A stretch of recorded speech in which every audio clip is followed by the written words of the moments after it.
എന്റെ സങ്കേതവും ബലവും ഏറ്റവും അടുത്ത തുണയും എന്റെ സങ്കേതവും ബലവും ഏറ്റവും അടുത്ത തുണയും ഏതൊരാപത്തിലും ഏതു നേരത്തിലും എനിക്കെന്നും എൻ ദൈവമത്രേ. ഏതൊരാപത്തിലും ഏതു നേരത്തിലും എനിക്കെന്നും എൻ ദൈവമത്രേ. യുവാക്കന്മാരായ യുവതികളായ നിങ്ങള് ഇന്നത്തെ ലോകത്തില് ആയിരിക്കുമ്പോൾ, ജീവിക്കുമ്പോൾ പലവിധമായ പ്രശ്നങ്ങളിലും പ്രയാസങ്ങളിലും നിങ്ങൾ നേരിടുമ്പോൾ നമുക്ക് ആകെ ഒന്നേ പറയുവാനുള്ളൂ: ഏത് ആപത്തിലും ഏത് നേരത്തിലും എനിക്ക് എന്നും എൻ്റെ ദൈവമത്രേ. ഈ ഒരു ആപ്തവാക്യമായിരിക്കട്ടെ, ഈ ഒരു ചിന്തയായിരിക്കട്ടെ നിങ്ങളുടെ ജീവിതത്തിൽ എന്നും നിങ്ങളെ നയിക്കുന്നത്, നിയന്ത്രിക്കുന്നത്. കർത്താവ് എവരെയും അനുഗ്രഹിക്കുമാറാകട്ടെ. കഴിഞ്ഞ ക്ലാസ്സിൽ യഥാർത്ഥത്തിൽ ഞാൻ ചെയ്തത് ഈ ക്ലാസ്സിന് ഒരു അടിത്തറ പാവുകയായിരുന്നു, ഒരു ബേസ് ഇടുകയായിരുന്നു. അതുകൊണ്ടാണ് ധാരാളം ബൈബിൾ വാക്യങ്ങൾ നമ്മൾ വായിച്ച് അതേക്കുറിച്ച് ഏകദേശം ഒരു അറിവ് എന്നുവെച്ചാൽ ബൈബിളുമായിട്ടൊരു പരിചയം ഉണ്ടാക്കുവാൻ ഞാൻ ശ്രമിച്ചത്. അതുകൊണ്ട് തന്നെ ഒരു കാര്യം അന്ന് എക്സ്പ്ലെയിൻ ചെയ്തില്ല. ധാരാളം ബൈബിൾ വാക്യങ്ങൾ നിങ്ങളെ കാണിക്കുകയായിരുന്നു. മാത്രമല്ല, അത് ഒരു കാര്യം കൂടെ ഉണ്ട്. നമ്മൾ ഒരു ഉപദേശം സ്ഥാപിക്കുമ്പോൾ അത് വിശുദ്ധ വചനത്തിൽ നിന്ന് തെളിയിച്ചിരിക്കണം. അപ്പോൾ ഉപദേശത്തിൽ എന്താണ് നമ്മൾ എടുക്കുന്ന? ആദ്യം യേശു കർത്താവ് അതേക്കുറിച്ച് എന്ത് പറഞ്ഞു, ശേഷം അപ്പോസ്തലന്മാർ അതേക്കുറിച്ച് എന്ത് പറഞ്ഞു, എഴുത്തുകാർ എന്ത് പറഞ്ഞു. ഈ വിധത്തിലാണ് ഒരു ഉപദേശം സ്ഥാപിക്കപ്പെടുന്നത്. അപ്പോൾ പരിശുദ്ധാത്മ സ്നാനം എന്നത് നമ്മുടെ സഭയുടെ വളരെ പ്രാധാന്യം അർഹിക്കുന്നതായ ഒരു ഉപദേശമാണ്. അതുകൊണ്ടാണ് ഞാൻ ആദ്യ ക്ലാസ്സിൽ ആ ബൈബിൾ വാക്യങ്ങൾ, കാരണം നമ്മൾ ഉപദേശത്തിന് അടിസ്ഥാനപ്പെടുന്നത് ബൈബിളാണ്. വേറെ ഒന്നും നമുക്ക് അടിസ്ഥാനമായിട്ട് നമ്മൾ എടുക്കാറില്ല. നമ്മൾ പെന്തക്കോസ്ത് വിശ്വാസത്തില് ബൈബിൾ അല്ലാതെ വേറെ ഒന്നും, അനുഭവങ്ങളോ അല്ലെങ്കിൽ ആരെങ്കിലും എന്തെങ്കിലും പറഞ്ഞതോ ഒരു മനുഷ്യൻ പഠിപ്പിച്ചതോ ഒന്നും നമ്മൾ ആധാരമായിട്ട് നമ്മൾ എടുക്കാറില്ല. അതുകൊണ്ടാണ് ഞാൻ ആ ബൈബിൾ വാക്യങ്ങൾ കാണിച്ചത്. അപ്പോൾ കുറെ ചോദ്യങ്ങൾ ചോദിച്ചുകൊണ്ടാണ് നമ്മൾ ആ ബൈബിൾ ക്ലാസ് ആരംഭിച്ചത്. എന്താണ് പരിശുദ്ധാത്മാവിൽ സ്നാനം എന്നതുകൊണ്ട് ഉദ്ദേശിക്കുന്നത്? ആർക്കാണ് പരിശുദ്ധാത്മാവിൽ സ്നാനപ്പെടുവാൻ യോഗ്യതയുള്ളത്? ആരാണ് പരിശുദ്ധാത്മാവിൽ സ്നാനപ്പെടുത്തുന്നത്? പരിശുദ്ധാത്മാവിൽ സ്നാനപ്പെടുന്നതിന്റെ ആവശ്യം എന്താണ്? എപ്പോഴാണ് ഒരു വിശ്വാസി പരിശുദ്ധാത്മാവിൽ സ്നാനപ്പെടുന്നത്? ഒരു ചോദ്യം കൂടെ അതിനോട് ചേർക്കുകയാണ്: ഈ പരിശുദ്ധാത്മ സ്നാനത്തിന് എന്തെങ്കിലും അടയാളമുണ്ടോ? അപ്പോൾ മുമ്പോട്ട് പോകുന്നതിന് മുമ്പ് ഞാൻ ഒരു കാര്യം ചോദിക്കുവാൻ ആഗ്രഹിക്കുന്നു. ആർക്കെങ്കിലും ഈ ഒരു വിഷയത്തില് എന്തെങ്കിലും പ്രത്യേകമായ ഒരു ചോദ്യം മനസ്സിൽ ഉയർന്നു വരികയോ അതല്ല എങ്കിൽ എന്തെങ്കിലും പ്രത്യേകമായ കാര്യം പറയുവാൻ ആഗ്രഹമുണ്ടെങ്കിൽ ഇപ്പോൾ അതിനുള്ള സമയമാണ്. നിങ്ങൾക്കത് പറയാം. അപ്പോൾ കഴിഞ്ഞ ക്ലാസ്സിൽ നമ്മൾ ധാരാളം വാക്യങ്ങൾ വായിച്ചു. പക്ഷെ തീർച്ചയായിട്ടും നിങ്ങൾ ആരെങ്കിലും പിന്നീട് അത് കണ്ടെങ്കിൽ നമ്മൾ ഒരു വാക്യം അതിൽ വായിക്കാതെ വിട്ടുകളഞ്ഞു. ഇന്ന് ആ വാക്യം വായിച്ചുകൊണ്ട് നമുക്ക് ആരംഭിക്കാം. പ്രവൃത്തികളുടെ പുസ്തകം 2-ാം അധ്യായം 37, 38, 39 വാക്യങ്ങൾ.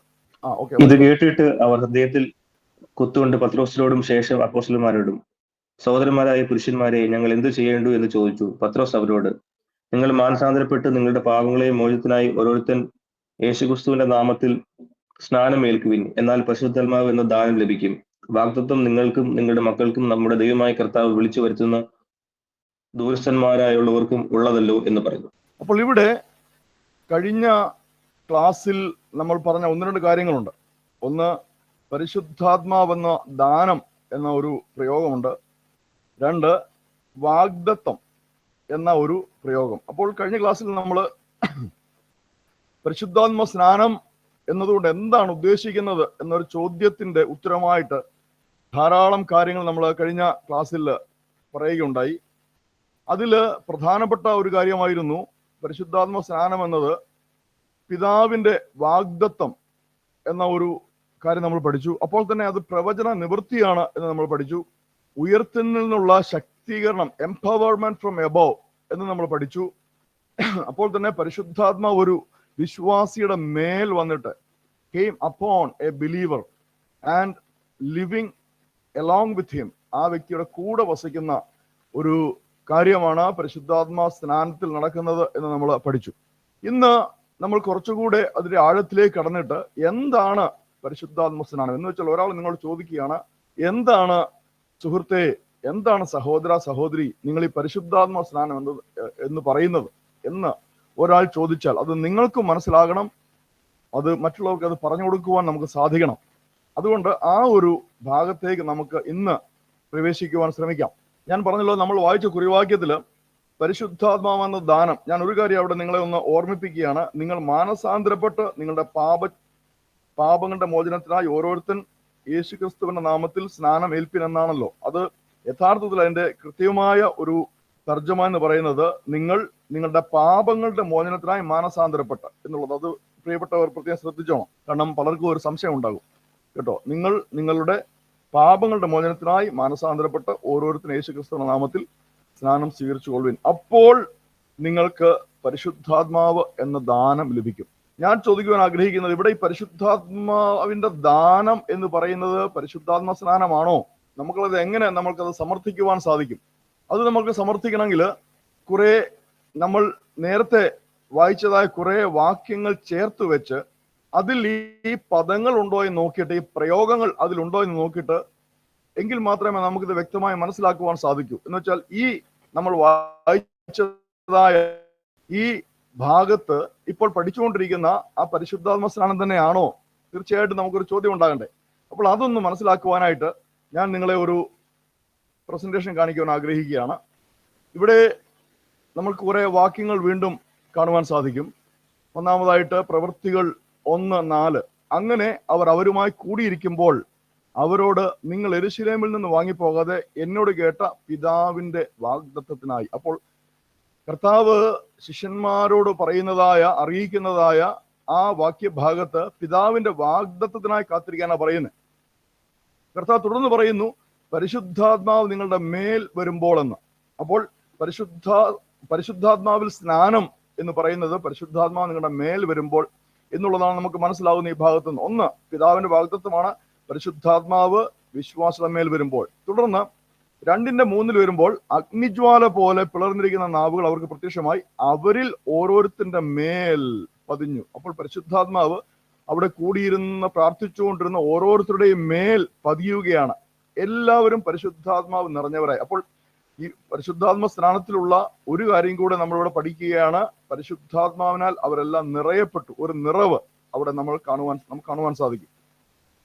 തുടർന്ന് 2:15 വരുമ്പോൾ ഈ അവിടെ കൂടി വന്നവരൊക്കെ അതിൽ പലരും ഇവരെ പരിഹസിച്ചു, നിങ്ങൾ വീഞ്ഞു കുടിച്ച് മത്തരാണ് എന്നുള്ളത്. യഥാർത്ഥത്തിൽ അപ്പോൾ രാവിലെ ഏകദേശം 9 മണി ആയിട്ടുള്ളൂ.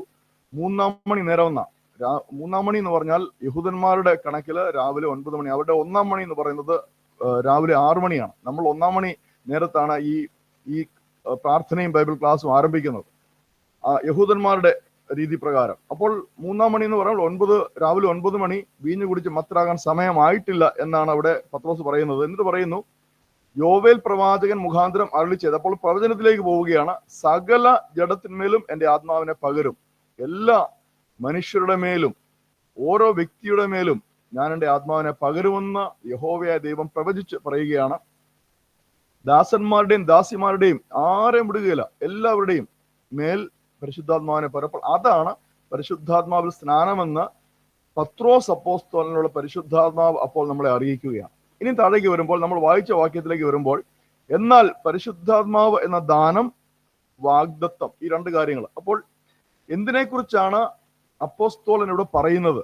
കാരണം അവിടെ കൂടി നിന്നവര് ഇതെല്ലാം കണ്ടു, ഇതെല്ലാം കേട്ടു. അവര് ഭയങ്കരമായ മുഴക്കം കേട്ടു. അതിശക്തമായിട്ട് അവിടെ കൂടിയിരുന്നവർ എല്ലാവരും ഏറ്റവും കുറഞ്ഞത് 120 പേരിൽ കാണും. കൃത്യമായിട്ടുള്ള എണ്ണം നമുക്കറിയില്ല, വളരെ ആളുണ്ടായിരിക്കും. കാരണം കർത്താവിന് ആ സമയത്ത് ഏകദേശം 500ഓളം ശിഷ്യരുണ്ടായിരുന്നു ആ സ്ഥലത്ത്. പിന്നീട് പൗലോസ് അപ്പോസ്തലൻ പറയുന്നുണ്ട്. അങ്ങനെ വരുമ്പോൾ 120-ൽ കൂടുതൽ ഉണ്ടായിരിക്കാം. അവിടെ കൂടിയിരുന്ന എല്ലാവരും എന്നാണ് അവിടെ പ്രയോഗം. അപ്പോൾ ആ കൂടിയിരുന്ന എല്ലാവരുടെയും മേൽ പരിശുദ്ധാത്മാവ് പതിഞ്ഞിട്ട് അവർ പരിശുദ്ധാത്മാവിനാൽ നിറയപ്പെട്ട് അന്യഭാഷകളിൽ ഉച്ചത്തിൽ ദൈവത്തെ സ്തുതിക്കുകയാണ്. യഥാർത്ഥത്തിൽ ഈ ഒച്ച അല്ലെങ്കിൽ ഈ ബഹളം എന്നുള്ള വാക്ക് നമുക്ക് മലയാളത്തിൽ യഥാർത്ഥത്തിൽ ഉപയോഗിക്കാൻ പറ്റുന്ന ഒരു പദമല്ല. ഈ ലൗഡ്നെസ് എന്ന് തന്നെ പറയാം, ഇംഗ്ലീഷിലായിക്കോട്ടെ. അപ്പോൾ അത് കേട്ടിട്ടാണ് ഈ ചുറ്റുമുള്ള ഏകദേശം അത്രയും ആൾക്കാർ, വിവിധ രാജ്യങ്ങളിൽ നിന്ന് വന്നവർ അവിടെ ഓടിക്കൂടിയത്. അപ്പോൾ അവരാണ് പത്രോസിനോട് ചോദിക്കുന്നത്, അല്ലെ അപ്പോസ്തലന്മാരോട് ചോദിക്കുന്നത്, ഞങ്ങൾ ഈ കാണുന്നത് എന്താണ് എന്ന് ചോദിക്കുന്നത്. അപ്പോൾ അതിന് ഉത്തരമാണ് നിങ്ങൾ ഈ കണ്ടുകൊണ്ടിരിക്കുന്നത് എന്താണ്? ഇത് പരിശുദ്ധാത്മാവെന്ന വാഗ്ദത്തം ഞങ്ങൾക്ക് ലഭിച്ചതാണ്. ഇത് പിതാവിന്റെ വാഗ്ദത്തമാണ്. യേശു ക്രിസ്തു ഞങ്ങളെ അറിയിച്ചതാണ്, പ്രവാചകന്മാർ ഞങ്ങളോട് പ്രവചിച്ചതാണ് എന്ന് പത്രോസ് പറയുന്ന ഒരു പ്രസംഗമാണ് നമ്മൾക്ക് അവിടെ കാണുവാൻ സാധിക്കുന്നത്. അതുകൊണ്ടാണ് ഞാൻ പറഞ്ഞത്, ഈ കുറിവാക്യത്തിൽ പത്രോസ് അപ്പോസ്തലൻ പരിശുദ്ധാത്മാവെന്ന ദാനം എന്ന് പറഞ്ഞിരിക്കുന്നത് യഥാർത്ഥത്തിൽ എന്താണ്? പരിശുദ്ധാത്മാവിൽ സ്നാനം തന്നെയാണ്. നമുക്ക് മുമ്പോട്ട് പോകാം. അപ്പോൾ നമ്മൾ ഒരു കാര്യത്തിലേക്ക് വരികയാണ്. എന്താണ് ഈ പരിശുദ്ധാത്മ സ്നാനം? ഒരാൾ ചോദിക്കുകയാണ്, എന്താണ് പരിശുദ്ധാത്മ സ്നാനം? ഇന്നത്തെ ക്ലാസ്സിൽ നമുക്കത് ഡിഫൈൻ ചെയ്തേ പറ്റൂ.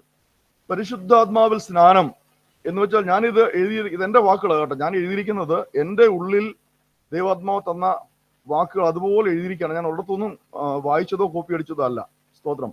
എൻ്റെ ഒരു രീതി അനുസരിച്ച് ഞാൻ കഴിവതും ബൈബിളെ മാത്രമേ വായിക്കാറുള്ളൂ. കഴിഞ്ഞ കുറെ വർഷങ്ങളായിട്ട് എനിക്കൊരു വലിയ ലൈബ്രറി ഉണ്ടായിരുന്നു. ഞാൻ രക്ഷിക്കപ്പെട്ട സമയത്ത് ഞാൻ ഇരിക്കുന്ന ഈ സ്ഥലത്തിന് തൊട്ട് താഴെ ഒരു വലിയ മുറി നിറച്ച ലൈബ്രറി ഉണ്ടായിരുന്നു. അപ്പോൾ ഞാൻ രക്ഷിക്കപ്പെട്ട് വന്ന ആദ്യം ചെയ്തൊരു കാര്യമാണ് ലൈബ്രറി മുഴുവൻ കത്തിച്ചു കളഞ്ഞു. കാരണം പഴയ അറിവുകളും പഴയ ജ്ഞാനവും എല്ലാം കളയാനുണ്ട്. ഏകദേശം 3-4 മണിക്കൂർ എടുത്തു അതെല്ലാം കത്തി തീരുവാനായിട്ട്. അതിനുശേഷം ഞാൻ ബൈബിൾ മാത്രമാണ് എന്നാൽ ആവുന്ന വിധത്തിൽ വായിക്കുന്നത്. പിന്നെ ചുരുക്കം ചില പുസ്തകങ്ങൾ കിട്ടുന്നുള്ള വായിക്കും. അപ്പോൾ എനിക്ക് ഈ വായിച്ചുള്ള അറിവ് വളരെ കുറവാണ്. അതുകൊണ്ടാണ് ഞാൻ പറഞ്ഞത്, ഈ വാക്യങ്ങളെല്ലാം വായിച്ച് ഗ്രഹിച്ചിട്ട് അതിൽ നിന്ന് അൻസൻ എന്ന എൻ്റെ അകത്തെ മനുഷ്യൻ എന്താണ് ഉൾക്കൊണ്ടത്, അതാണ് ഞാൻ എഴുതി വെച്ചിരിക്കുന്നത്. അതാണ് ഞാൻ പ്രിയപ്പെട്ടവരുമായിട്ട് ഷെയർ ചെയ്യുന്നത്. എന്താണ് പരിശുദ്ധാത്മാവിൽ സ്നാനമെന്ന് എന്നോട് ആരെങ്കിലും ചോദിച്ചാൽ അവർക്ക് കൊടുക്കുവാനുള്ള ഉത്തരമാണ് നമ്മൾ ഇത്രയും വായിച്ചതിന്റെ ഒരു സംക്ഷിപ്തം, ഒരു ബ്രീഫ് പറയുകയാണ്. പ്രവാചകന്മാരിലൂടെ പിതാവിന്റെ വാഗ്ദത്തമായി പ്രവചിക്കപ്പെട്ടതും യേശു ക്രിസ്തുവിനാൽ നൽകപ്പെടുന്നതുമായി പരിശുദ്ധാത്മാവ് ഒരു വിശ്വാസിയുടെ മേൽ പകരപ്പെട്ട് ആ വിശ്വാസി ഉയരത്തിലെ ശക്തിയാൽ ക്രിസ്തുവിന്റെ സാക്ഷിയായി ജീവിക്കുവാൻ ബലപ്പെടുന്ന സ്വർഗീയ ശുശ്രൂഷയാണ് പരിശുദ്ധാത്മാവിൽ സ്നാനം.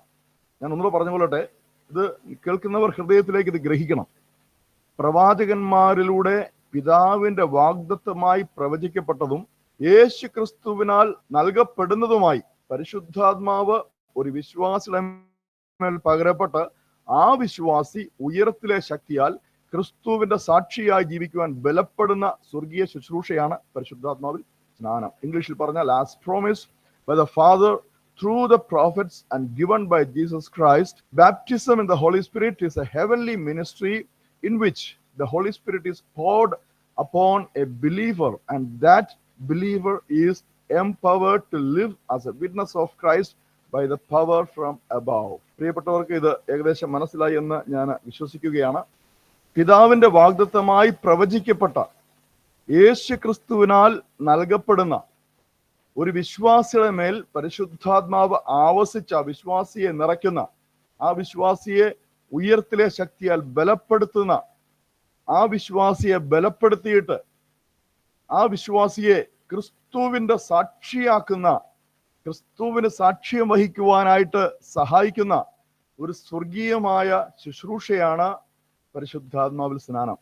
ഇതിൽ പരിശുദ്ധ ത്രിയേകത്വത്തിലെ 3 വ്യക്തികളും ഒരുപോലെ പങ്കെടുക്കുന്ന ഒരു ശുശ്രൂഷ. പിതാവിനാൽ, പുത്രനാൽ, പരിശുദ്ധാത്മാവിനാൽ ചെയ്യപ്പെടുന്നതായ ഒരു ശുശ്രൂഷ. ഓർത്തു നോക്കിയേ, ഇത് എത്ര പ്രാധാന്യമുള്ളതാണ് നമ്മുടെ ജീവിതത്തിൽ. ഇതിനെയാണ് പലരും തെറ്റായി വ്യാഖ്യാനിച്ച് അവരിത് പ്രാപിക്കാതെ ജീവിതകാലം മുഴുവൻ വിശ്വാസികളായി, വേർപെട്ടവരായി, ക്രിസ്ത്യാനികളായി ജീവിക്കുന്നത്. അപ്പോൾ നമുക്ക് ലഭിച്ചിരിക്കുന്ന ഈ ഭാഗ്യം എത്ര വലുതാണെന്ന് നോക്കി.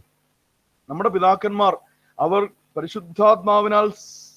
പരിശുദ്ധാത്മ സ്നാനം ഏറ്റതുകൊണ്ട് നമുക്കറിയാം. അസൂസ സ്ട്രീറ്റില് അന്ന് നടന്ന ഉണർവില് യഥാർത്ഥത്തിൽ നടന്നത് വിശ്വസിച്ചവരുടെ മേൽ പരിശുദ്ധാത്മാവ് വരികയായിരുന്നു. സ്തോത്രം. അപ്പോൾ എന്തുകൊണ്ട് അസൂസ സ്ട്രീറ്റിൽ നടന്നത്, എന്തുകൊണ്ട് അതിന് മുമ്പിലായിരുന്നു? ഞാൻ കഴിഞ്ഞ ക്ലാസ്സിൽ പറഞ്ഞതുപോലെ ആദിമസഭയില് അപ്പോസ്തലന്മാരും ശിഷ്യന്മാരും വിശ്വസിച്ചവരും എല്ലാം പരിശുദ്ധാത്മാവിൽ സ്നാനപ്പെട്ടിരുന്നു. ഉദാഹരണത്തിന് പത്രോസ് അപ്പോസ്തലന്റെ പ്രസംഗം കേട്ട് സ്നാനപ്പെട്ട് അന്ന് സഭയോട് ചേർന്ന 3000 പേര് അവർ പരിശുദ്ധാത്മാവിൽ സ്നാനപ്പെട്ടാണ് സഭയോട് ചേർന്നത്. പിന്നീടുള്ള 5000 അത് കഴിഞ്ഞ് അങ്ങോട്ട്. അപ്പോൾ ആദ്യ നൂറ്റാണ്ടിൽ ഇത് ഏറ്റവും ശക്തമായിട്ട് പ്രസംഗിക്കപ്പെട്ടു. എവിടെയൊക്കെ രക്ഷയെക്കുറിച്ച് പ്രസംഗിച്ചുവോ, എവിടെയൊക്കെ സ്നാനത്തെക്കുറിച്ച്, ജലത്തിൽ സ്നാനത്തെക്കുറിച്ച് പ്രസംഗിച്ചുവോ, അവിടെയെല്ലാം പരിശുദ്ധാത്മാവിൽ സ്നാനം കൂടെ പ്രസംഗിക്കപ്പെട്ടു. അതുകൊണ്ട് വിശ്വാസികൾ, കാരണം രക്ഷിക്കപ്പെട്ട് ജലത്തിൽ സ്നാനപ്പെട്ട് സഭയോട് ചേർന്നവർക്ക് എപ്പോഴും ഒരു ചോദ്യവും ഒരു ആഗ്രഹവും ഒരു ആകാംക്ഷയും ഉണ്ടായിരുന്നു, ഞാൻ എപ്പോഴാണ് പരിശുദ്ധാത്മാവിൽ സ്നാനപ്പെടുന്നത്. എന്നാൽ പിൽക്കാലത്ത് സഭ രാഷ്ട്രീയവൽക്കരിച്ചു കഴിഞ്ഞപ്പോൾ ഏകദേശം AD 400 325-340 AD 340 കാലഘട്ടത്തില് ക്രൈസ്തവ സഭ എന്നതൊരു മതമായി. ഒരു സഭ എന്നതിനേക്കാൾ ഉപരി അതൊരു ക്രൈസ്തവ മതമായി. ആ ക്രൈസ്തവ മതം രാഷ്ട്രീയവൽക്കരിക്കപ്പെട്ടു. അപ്പോൾ അതില് എന്ത് ചെയ്തു? ധാരാളം പേര് മാനസാന്തരപ്പെടാതെ, രക്ഷിക്കപ്പെടാതെ ധാരാളം പേര് ഈ മതത്തോട് ചേർന്നു. കാരണം ഇത് രാഷ്ട്രീയവൽക്കരിക്കപ്പെട്ട് കഴിഞ്ഞ, ഉദാഹരണത്തിന് അന്നത്തെ റോം എന്ന് പറയുന്നത് ഇന്നത്തെ അമേരിക്കയാണ്. അപ്പോൾ നമുക്ക് നമ്മുടെ ബുദ്ധിയിൽ തന്നെ ഇപ്പോൾ ചിന്തിക്കാം, അമേരിക്ക ഒരു കാര്യം അങ്ങ് ഡിക്ലെയർ ചെയ്ത് അവർ അക്സെപ്റ്റ് ചെയ്തു എന്ന് കഴിഞ്ഞാൽ നമ്മളെല്ലാം അത് സ്വീകരിക്കാൻ നോക്കും. ഇന്നത്തെ ഈ ലോകത്തിന്റെ ഒരു അവസ്ഥയാണ്. എന്ന് വെച്ചാൽ നമുക്കെല്ലാം ഒരു മനസ്സിലൊരു ആഗ്രഹമാണ്, എങ്ങനെയെങ്കിലും അമേരിക്കൻ ഐക്യനാടുകൾ ഒന്ന് പോകണം, വടക്കേ അമേരിക്ക ഒന്ന് പോയി കാണാം, കാനഡയിൽ പോയില്ലേലും വേണ്ടിയാണ് നമുക്ക് അമേരിക്ക ഒന്ന് കാണണം എന്നുള്ളത് ഇന്നത്തെ യുവതലമുറയിലുള്ള പ്രായമുള്ളവരിലും ഉള്ള വലിയൊരു വാഞ്ചയാണ്, ആഗ്രഹമാണ്. എന്തുകൊണ്ടാണ്? കാരണം അവര് ആ തരത്തിലുള്ളതായ ഒരു സ്റ്റാൻഡേർഡ് ഈ ലോകത്തിന്റെ മുമ്പാകെ സെറ്റ് ചെയ്തു വെച്ചു. അതുകൊണ്ടാണ് കേട്ടോ, ദോഷമല്ലത്, നല്ലതാണ്, നന്മയാണ്. എന്താണ് നന്മ? നമുക്ക് ഈ ലോകത്തിന് മുഴുവൻ സ്വീകരിക്കത്തക്ക വിധത്തിലുള്ള ചില സ്റ്റാൻഡേർഡുകൾ, ചില ലിവിങ് സ്റ്റാൻഡേർഡ്സ് അവർ സെറ്റ് ചെയ്തു വെച്ചു. അതുകൊണ്ടാണ് നമുക്ക് അമേരിക്കയിൽ പോകണമെന്ന് ആഗ്രഹം വരുന്നത്. ഇത് തന്നെയായിരുന്നു, ഒരുപക്ഷെ ഇതിനേക്കാൾ കൂടുതലായിരുന്നു റോമൻ സാമ്രാജ്യത്തിന്റെ സമയത്ത്. ഇന്ന് അമേരിക്കയ്ക്ക് നമ്മുടെ മേലൊന്നും ഇതിൽ ആധിപത്യമില്ല. എന്നാൽ അന്ന് റോമൻ സർക്കാരിന് ലോകത്തിന്റെ വിവിധ രാജ്യങ്ങളുടെ മേൽ ആധിപത്യം ഉണ്ടായിരുന്നു. അപ്പോൾ റോമൻ ജീവിത രീതി എന്ന് പറയുന്നത് ലോകത്തിന് ചില സംസ്കാരങ്ങൾ സെറ്റ് ചെയ്ത് വെച്ച, ഞാൻ ചെറിയ ഒരു ഉദാഹരണം പറഞ്ഞാൽ, നമ്മളൊക്കെ ഇന്ന് ഇപ്പൊ എന്നെ പോലുള്ളവരൊക്കെ ക്ലീൻ ഷേവ് ഒക്കെ ചെയ്ത് നല്ല ഡ്രസ്സൊക്കെ ഇങ്ങനെ ഇട്ട് നല്ല കുട്ടപ്പനായി സെറ്റപ്പായി ഇരിക്കുന്നത് നിങ്ങൾ കാണുന്നെങ്കിൽ, യഥാർത്ഥത്തിൽ അന്ന് കാലത്ത് റോമൻ ജീവിത രീതി സെറ്റ് ചെയ്ത ചില ലെവലുകളുണ്ട്, ചില ക്വാളിറ്റി ലെവലുകൾ, quality of life, levels of quality of life. അപ്പോൾ അത് കാരണമാണ് അന്ന് ഈ സംഗതി സംഭവിച്ചെന്നാണ്. ആ റോമൻ ഗവൺമെന്റ് ക്രൈസ്തവ മതത്തെ രാഷ്ട്രീയവൽക്കരിച്ച്, എന്നുവെച്ചാൽ ഏറ്റവും നല്ല മതം അതെല്ലാവർക്കും ഫോളോ ചെയ്യുവാൻ കൊള്ളുന്നത്, രാജാവ് പോലും ആ മതത്തിൽ ചേർന്നു. രാജാവിന്റെ കുടുംബം, രാജപത്നി, രാജമാതാവ് അവരെല്ലാം ഈ മതത്തിലേക്ക് ചേർന്നു. അങ്ങനെ വന്നപ്പോൾ അതൊരു വലിയ ഫാഷനബിൾ ആയി അന്നത്തെ കാലത്ത്, AD 400-കളിൽ. അങ്ങനെ ആയിക്കഴിഞ്ഞപ്പോൾ ലോകത്തിന്റെ വിവിധ ഭാഗങ്ങളിലുള്ള ധാരാളം ധനാഢ്യരും ഭയങ്കര വിദ്യാഭ്യാസം ലഭിച്ചവരൊക്കെ ഈ മതത്തോട് ചേർന്നു. അവർക്ക് യേശുവാരെന്നറിയില്ല, അവർക്ക് ഈ എന്താണ് പ്രസംഗിക്കപ്പെടുന്നതെന്ന് അറിയില്ല. അന്ന് ബൈബിൾ നമ്മൾ ഈ കാണുന്ന പോലെ ബൈബിൾ ഇല്ല. കുറെ പേര് അവിടെ ഇവിടെ നിന്ന് പ്രസംഗിച്ച കാര്യങ്ങൾ, അല്ലെങ്കിൽ അന്ന് വലിയ വലിയ പള്ളികൾ, എന്ന് വെച്ചാൽ അന്നത്തെ ആരാധനാ കേന്ദ്രങ്ങളൊക്കെ പള്ളികളായി രൂപാന്തരപ്പെട്ടു. അപ്പോൾ ആ സ്ഥലത്തൊക്കെ പ്രസംഗിക്കപ്പെടുന്നത്, അവിടെ നല്ല ചിട്ടയായി വസ്ത്രധാരണം നടത്തി പോകുന്നത്, നല്ല കുതിരവണ്ടിയിൽ പോകുന്നത്, ധനാഢ്യരായ ആൾക്കാര്, സർക്കാർ ഉദ്യോഗസ്ഥർ ഒക്കെ വരുന്നത് കാണുമ്പോൾ എല്ലാവർക്കും ഒരു പ്രചോദനം ഉണ്ടായിട്ട് അവർ മതത്തോട് ചേർന്നു, ആരും ക്രിസ്തുവിനോട് ചേർന്നില്ല. അങ്ങനെ വന്നപ്പോൾ അവരുടേതായ ഉപദേശങ്ങളും പഠിപ്പിക്കലുകളും സഭയ്ക്കകത്ത് നുഴഞ്ഞു വന്നു. ഗലാത്യ ലേഖനത്തിൽ പൗലോസ് അപ്പോസ്തലൻ പറയുന്നത് നുഴഞ്ഞു കയറ്റക്കാർ എന്നൊരു പ്രയോഗം ഉപയോഗിച്ചിട്ടുണ്ട്. അതുപോലെ നമ്മുടെ ക്രൈസ്തവ സഭയിലേക്ക്, ക്രിസ്തീയ സഭയിലേക്ക്, ക്രിസ്തുവിന്റെ മണവാട്ടി സഭയിലേക്ക് ധാരാളം നുഴഞ്ഞു കയറ്റക്കാർ വന്നു. അവരുടേതായ ഉപദേശം, അങ്ങനെയാണ് ശിശുസ്നാനം എന്നുള്ള ഉപദേശം വന്നത്. അങ്ങനെയാണ് യേശുവിന്റെ അമ്മയായ മാതാവിനെ ആരാധിക്കുന്ന ഒരു രീതി വന്നത്. പട്ടത്വം, പൗരോഹിത്യം എന്ന് വെച്ചാൽ രാജപുരോഹിതന്മാരെല്ലാം ഈ മതത്തിലേക്ക് ചേർന്നു. അവരെന്ത് ചെയ്ത്? അവർ തിരുമേനിമാരായി കഴിഞ്ഞപ്പോൾ ഒരു ഉപദേശം കൂടെ വന്നു, ഒരു പട്ടത്വ ഉപദേശം. പുരോഹിതൻ, മഹാപുരോഹിതൻ, തിരുമേനി, മെത്രാപ്പൊലീത്ത, ഇങ്ങനെയുള്ള കാര്യങ്ങളെല്ലാം അതിൽ വന്നു.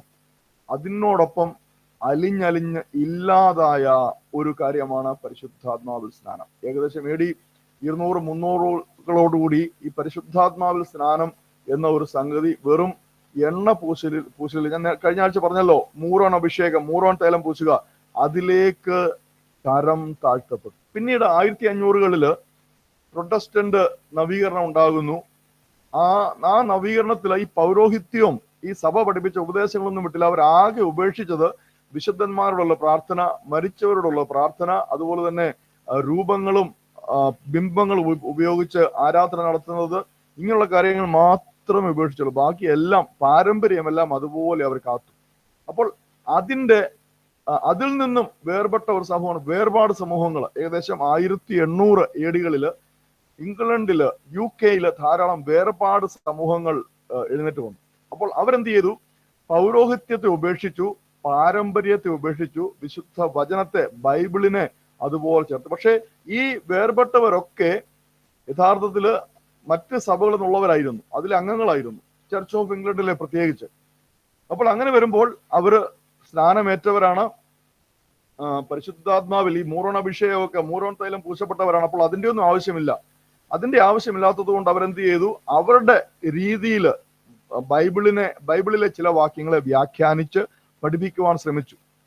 തുടർന്ന് വന്നപ്പോൾ ബാപ്റ്റിസ്റ്റുകൾ വന്നു, ബ്രദറൻ സമൂഹം വന്നു. അവർ സ്നാനത്തെ സ്വീകരിച്ചു. ജലത്തിൽ മുങ്ങിയുള്ള സ്നാനം വേണം എന്ന ഒരു ആവശ്യത്തിലേക്ക് വന്നു. അപ്പോൾ ആ ഭാഗം അവർ നന്നായിട്ട് വ്യാഖ്യാനിച്ചു, വേദപുസ്തകത്തിലെ വാക്യങ്ങൾ. അങ്ങനെ ജലത്തിൽ മുങ്ങിയുള്ള, വിശ്വസിച്ചതിന് ശേഷം, അത് ഏറ്റു പറഞ്ഞതിന് ശേഷം ജലത്തിൽ മുങ്ങിയുള്ള സ്നാനം സഭയിൽ ആരംഭിച്ചു. ഒരു മാറ്റം വന്നു. പക്ഷെ അവരും എന്ത് ചെയ്തു? പരിശുദ്ധാത്മാവിലുള്ള സ്നാനത്തെ എതിർത്തു. കാരണം അവരുടെ ആദ്യകാല പിതാക്കന്മാർ അവർക്ക് തോന്നിയ കാര്യങ്ങളാണ് പഠിപ്പിച്ചത്. അപ്പോൾ അന്നത്തെ ഞാൻ പറഞ്ഞ ഇതുപോലെയുള്ള ബൈബിൾ ഒന്നും നമ്മുടെ കയ്യിലില്ല, അതുപോലെ ഇതുപോലെയുള്ള സംവിധാനങ്ങളില്ല, ടെക്നോളജി ഇല്ല, ലോകം മുഴുവൻ ബൈബിൾ പഠിപ്പിക്കാനുണ്ട്. അപ്പോൾ ഒരു വ്യക്തി പ്രസംഗിക്കുന്നത് കേട്ട് പഠിക്കുന്ന രീതിയാണ്. ആ കേട്ട് പഠിച്ചവരെ കേൾക്കുന്നവർ അവരുടെ മക്കളോടും അവരുടെ അയൽവക്കക്കാരോടും പറയുന്നു. അപ്പോൾ ഈ വ്യക്തി പറയുന്നതാണ് അവർക്ക് ഉപദേശം. അവർക്ക് ബൈബിൾ അല്ല ഉപദേശം.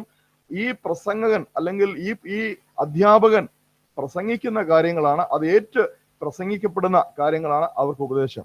അങ്ങനെ വന്ന് 1800-കളിൽ എന്ത് ചെയ്തു? ഈ പരിശുദ്ധാത്മാവിൽ സ്നാനം, മൂറോൺ പൂശലം നിന്നു.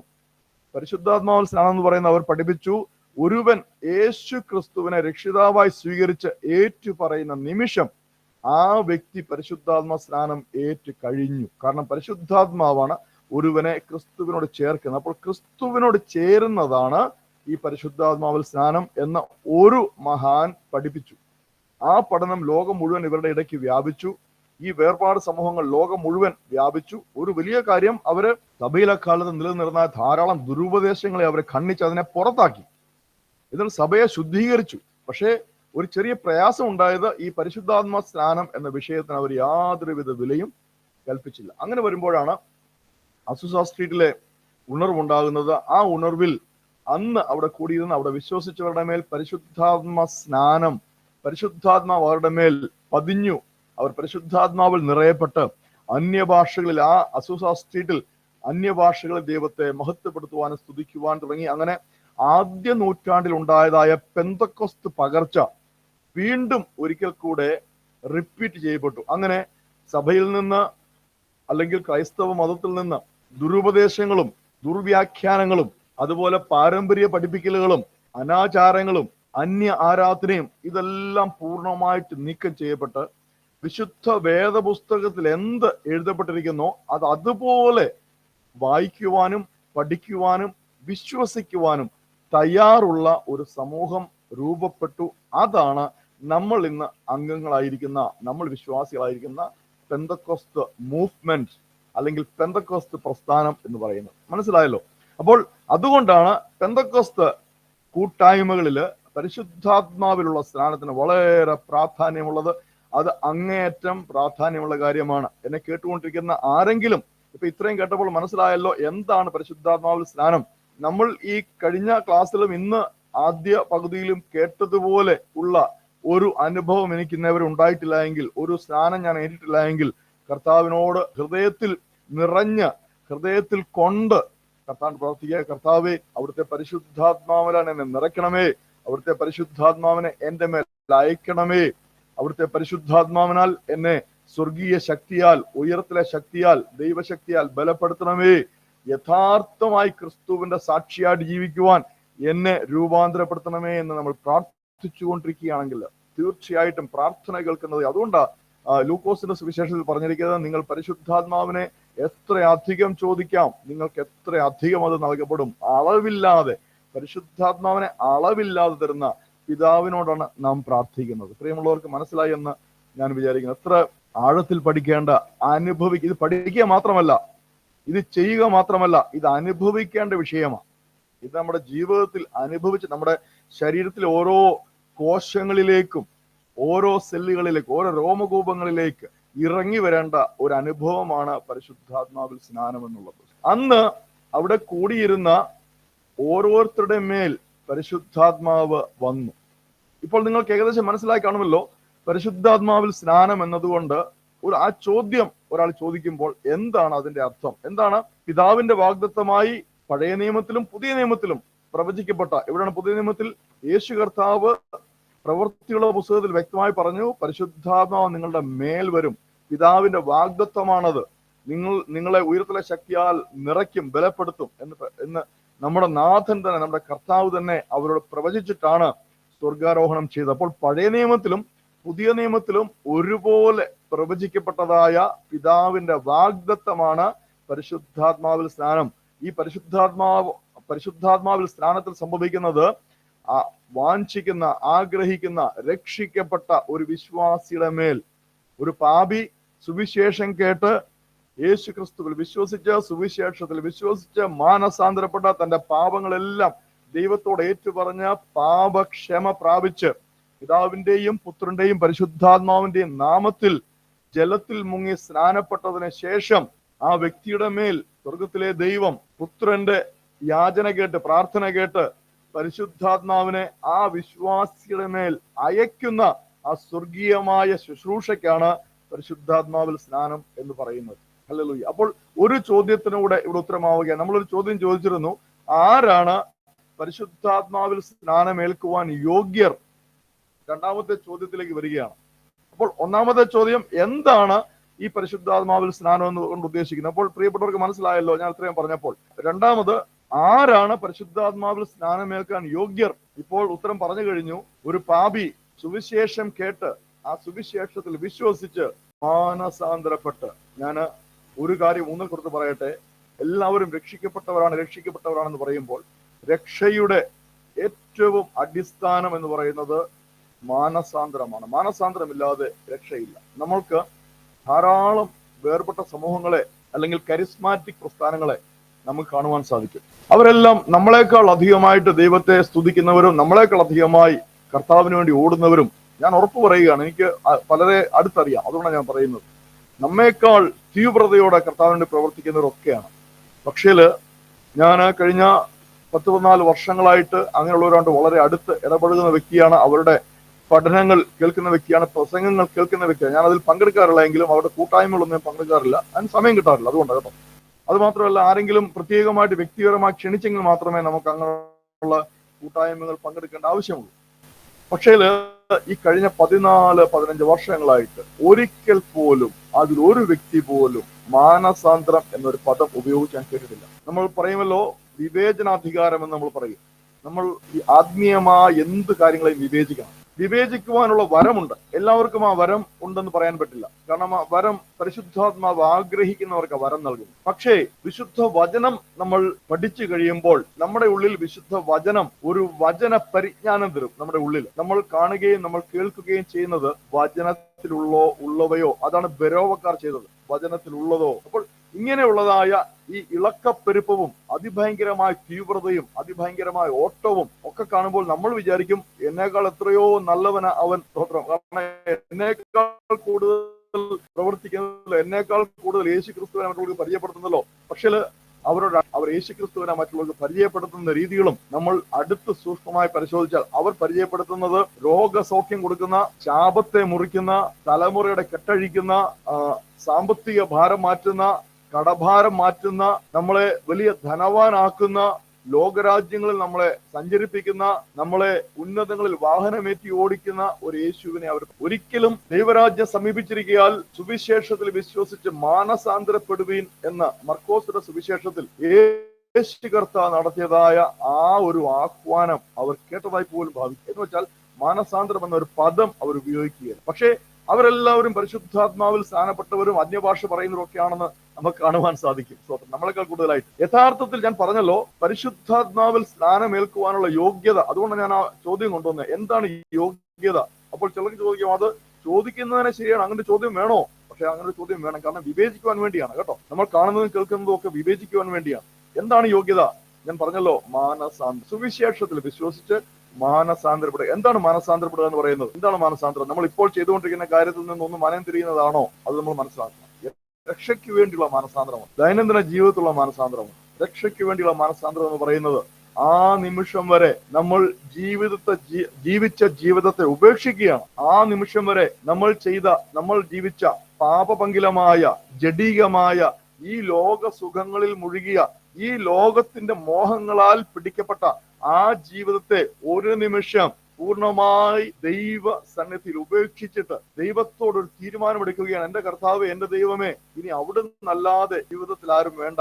ഞാൻ ഇതുവരെ ജീവിച്ചതൊരു പാപിയായിട്ടാ. ഇതൊക്കെയാണ് എന്റെ പാപങ്ങൾ. ഞാൻ ഓർക്കുന്ന പാപങ്ങളെല്ലാം കർത്താവ് ഇതാണ്.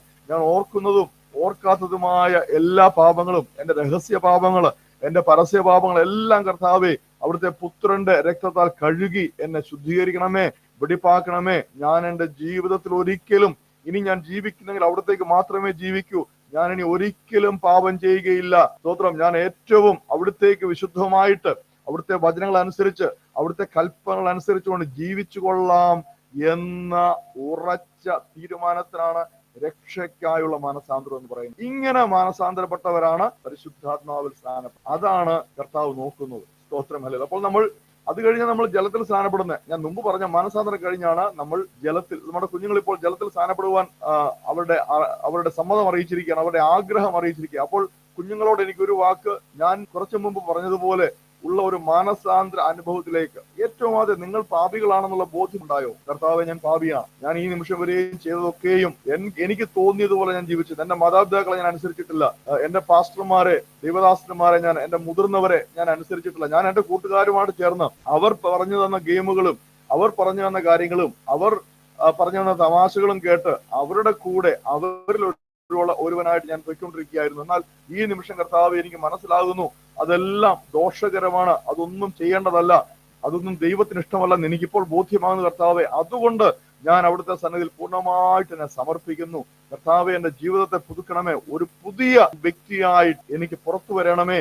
എന്നിട്ട് എനിക്ക് ജലത്തിൽ അവിടുത്തെ പിതാവിനും പുത്രനും പരിശുദ്ധാത്മാവിന്റെ നാമത്തിൽ സ്നാനപ്പെടണമേ. അങ്ങനെയാണെങ്കിൽ ഞാൻ ഉറപ്പ് പറയട്ടെ, നിങ്ങൾ ആ സ്നാനജലത്തിൽ നിന്ന് കയറുന്ന നിമിഷം പരിശുദ്ധാത്മാവ് നിങ്ങളുടെ മേൽ വന്ന് നിങ്ങൾ അഭിഷേകം പ്രാപിച്ച് അവിടെ തന്നെ അത് കാണുന്നവർക്ക് അത് വ്യക്തമായി മനസ്സിലാകും. യേശു കർത്താവിന്റെ മേൽ പരിശുദ്ധാത്മാവ് ഇറങ്ങി വന്നപ്പോൾ, പ്രാവിന്റെ രൂപത്തിൽ ഇറങ്ങി വന്നപ്പോൾ അവിടെ കൂടിയിരുന്ന എല്ലാവരും അത് കണ്ടു. അതുകൊണ്ട് നമ്മൾ ലൂക്കോസിന്റെ സുവിശേഷം വായിക്കുമ്പോൾ അവൻ പരിശുദ്ധാത്മാവിൽ നിറഞ്ഞവനായിട്ട് പരിശുദ്ധാത്മാവിനാൽ നയിക്കപ്പെട്ട് മരുഭൂമിയിലേക്ക് പോയി എന്ന് നമ്മൾ കാണുന്നു. അപ്പോൾ നിങ്ങൾ ഓരോരുത്തരും ഞാൻ ഈ പറയുന്നത് പോലെ രക്ഷയ്ക്കായുള്ള ആ മാനസാന്തരത്തിൽ ആണ് നിങ്ങൾ വരുന്ന ദിവസങ്ങളിൽ ജലത്തിൽ ദൈവത്തെ സാക്ഷീകരിക്കാൻ പോകുന്നത് എങ്കിൽ തീർച്ചയായിട്ടും നിങ്ങളെ ജലത്തിൽ നിന്ന് കയറുന്ന നിമിഷം നിങ്ങളുടെ മേൽ പരിശുദ്ധാത്മ, നിങ്ങളുടെ ഈ ദിവസങ്ങളെ പ്രാർത്ഥിക്കുന്നതായിരിക്കണം. പ്രിയ മക്കള് ഉപവസിച്ച് പ്രാർത്ഥിക്കണം. നിങ്ങൾ സ്നാനപ്പെടുവാൻ തയ്യാറായിരിക്കുന്നു. നിങ്ങളുടെ പ്രാർത്ഥന ഇതായിരിക്കും, കർത്താവേ, യഥാർത്ഥമായ ഒരു മാനസാന്തരം എനിക്ക് തരണമേ. നേരത്തെ സാക്ഷീകരിച്ച് ഞാൻ പുറത്തു വരുന്ന മാത്രയിൽ അവിടുത്തെ പരിശുദ്ധാത്മാവിനാൽ എന്നെ നിറയ്ക്കണമേ എന്നുള്ള പ്രാർത്ഥനയോടുകൂടി നിങ്ങൾ മുന്നോട്ട് പോകും. തീർച്ചയായിട്ടും നിങ്ങൾ യോഗ്യത പ്രാപിച്ചവരാണ്. പിതാവ് പുത്രനിലൂടെ പരിശുദ്ധാത്മാവിനെ നിങ്ങളുടെ മേൽ ആയി. കർത്താവ് നമ്മെല്ലാം അനുഗ്രഹത്തെ മുന്നോട്ട് ഇതൊരു രണ്ടാം ഭാഗമാണ്.